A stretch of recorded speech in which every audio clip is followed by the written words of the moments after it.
ची स्थिती अशा पद्धतीने आहे. काल परवा उरणला आणि कोपरखैरनेला नवी मुंबईमध्ये मी गेलो होतो. दोन घटना हृदय पिळून टाकणाऱ्या घटना घडल्या या महाराष्ट्रामध्ये. ज्या पद्धतीने घडल्या या घटना जर बघितल्या तर कायदा आणि सुव्यवस्थेचा धाक या महाराष्ट्रात आहे का नाही आहे, अशा प्रकारची स्थिती आताच्या घडीला निर्माण झालेली आहे. या राज्य सरकारने काही घोषणा डिक्लेअर केल्या. एक लाडका भाऊ नावाची योजना जाहीर केली. माझ्याकडे 1974चा GR आहे. ही योजना 1974ची आपल्या माहितीच तो सांगतो मी. आणि आता जो GR निघाला याच्यामध्ये सुद्धा स्पष्टपणे म्हटलेलं आहे की 3 डिसेंबर 1974 पासून ही योजना राबविण्यात येते. याच्यात काही मॉडिफिकेशन आवश्यक आहे. ते मॉडिफिकेशन मुख्यमंत्री युवा कार्य प्रशिक्षण योजनेमध्ये केलेलं आहे. मी याच्यात जास्त बोलत नाही. परवाच्या दिवशी एक लोकसत्तामध्ये लेख आला होता. ही योजना बेरोजगार तरुणांसाठी का उद्योजकांसाठी अशा प्रकारचा प्रश्न लोकसत्तामध्ये उपस्थित केला होता. मी सगळ्या शिवसैनिकाला आवाहन करेल की खऱ्या अर्थाने या योजनेचं मूळ आणि कुळ हे सगळं या सगळ्या विषयात दिलेलं आहे.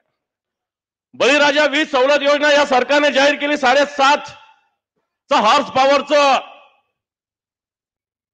जे इंजिन आहे, जी मोटर आहे, त्याला मोफत वीज कनेक्शन दिलं जाणार. पण आज जर बघितलं तर या महाराष्ट्रात जेवढी वीज लागते तेवढी 44% प्रमाणात उपलब्ध आहे.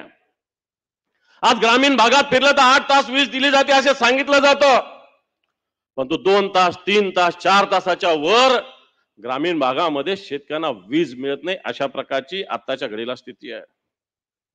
या सरकारने अन्नपूर्णा योजना जाहीर केली. 3 सिलेंडर मोफत देणार. मी माता भगिनींना महिलाकडे सांगेल या योजनेचं पोस्टमार्टम झालं पाहिजे. उज्ज्वला योजना जी केंद्र सरकारने जाहीर केली, या राज्यामध्ये 52 लाख महिलांचं त्याच्यात नाव नोंदवलं गेलं.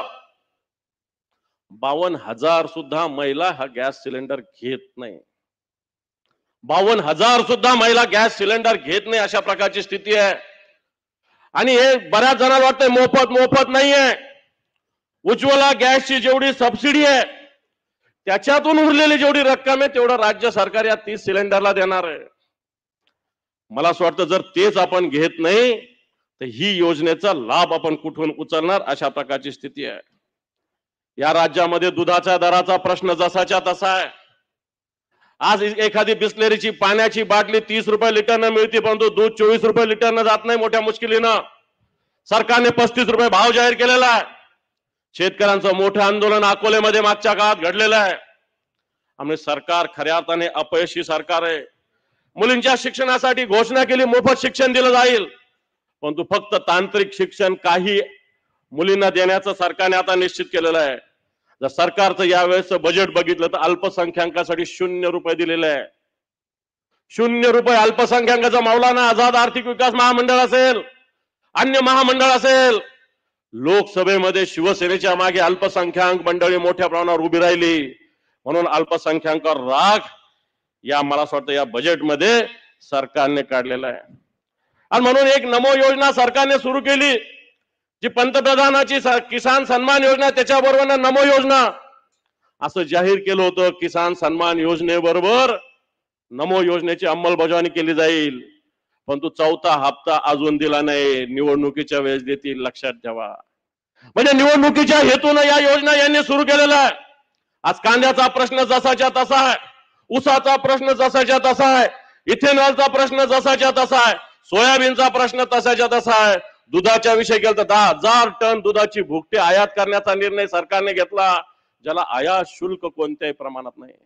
कांद्याचा विषय घेतला तर पांढरा कांदा जो गुजरातमध्ये पिकतो त्याला निर्यातीला परवानगी, परंतु या महाराष्ट्रात लाल कांदा पिकतो, याला कोणत्याही प्रकारे निर्यातीला परवानगी दिली तर त्याच्यामध्ये वेगवेगळ्या मर्यादा, वेगवेगळे म्हणजे एखाद धाव म्हणायचं आणि पाय बांधून टाकायचे, अशा पद्धतीनं सरकारने भूमिका घेतलेली आहे.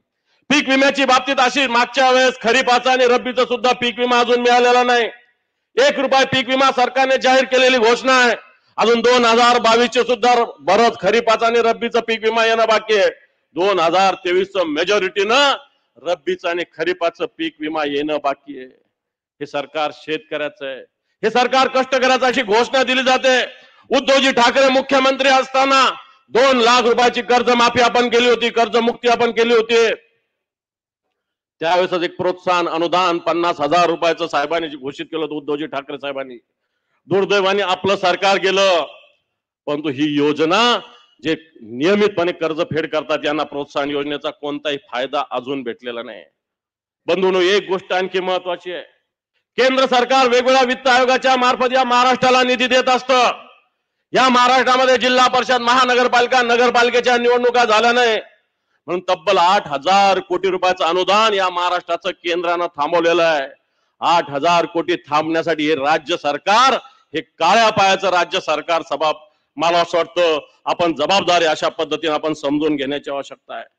आज या राज्याच्या डोक्यावर कर्ज 7,82,000 कोटी आहे. 7,82,000 कोटीचं कर्ज जर आपण बघितलं तर या राज्यात एक मुलगा, छोटं बाळ जन्मलं तर जन्मताच त्याच्या डोक्यावर 65,000 रुपयाचं कर्ज आहे. असंच देशाचं जर कर्ज बघितलं तर 65 अरब लाख कर्ज देशाच्या डोक्यावर आहे. आणि देशाच्या कर्जाचं जर गणित मांडलं तर प्रत्येक व्यक्तीच्या डोक्यावर 1,40,000 रुपये कर्ज आहे. राज्याचं गणित मांडलं तर 65,000 रुपये कर्ज आहे.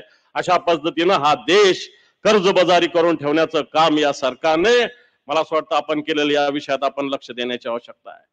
आज केंद्राच्या सुद्धा वेगवेगळ्या योजना, अग्निवीर योजनेच्या नावानं मला वाटतं राऊत साहेबांनी यांनी सातत्यानं आवाज उठवला. अग्निवीर योजना, आर्मी मध्ये जायचं, 4 वर्ष नोकरी करायची, नंतर काही संबंध नाही. वाटतं ही योजना अतिशय चुकीची आहे. 4 वर्षानंतर या युवकांनी काय करायचं हा प्रश्न आहे.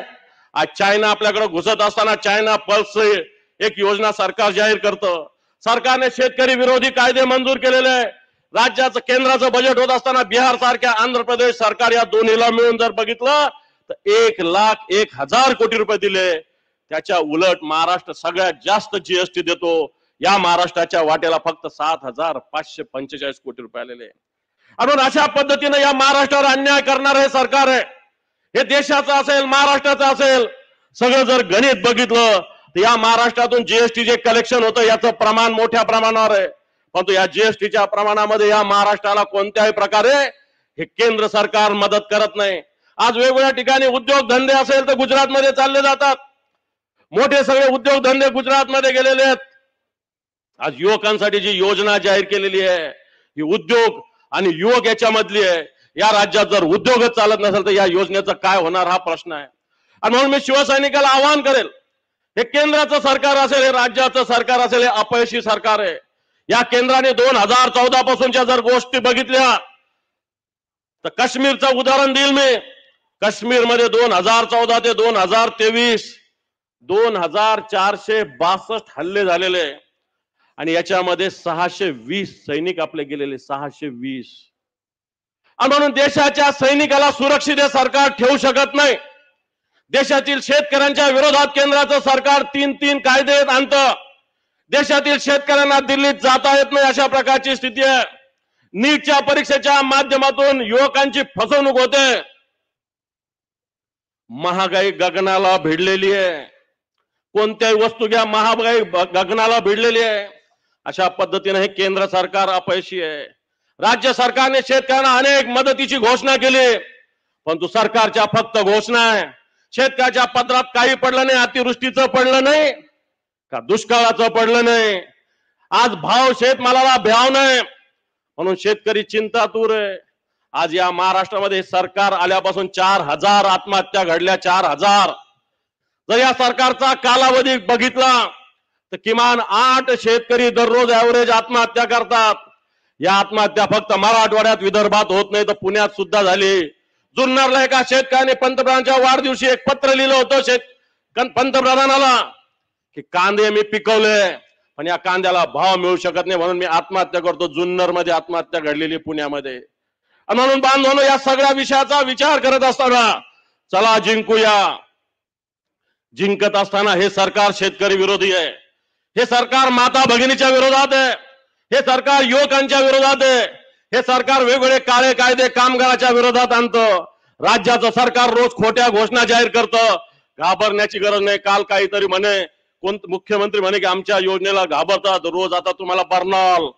तर मी सांगितलं बर्नॉल तर लोकसभेच्या निवडणुकीचे निकाल लागल्या संपलेलं आहे. आज तर तुमच्या मनात झालेली आहे.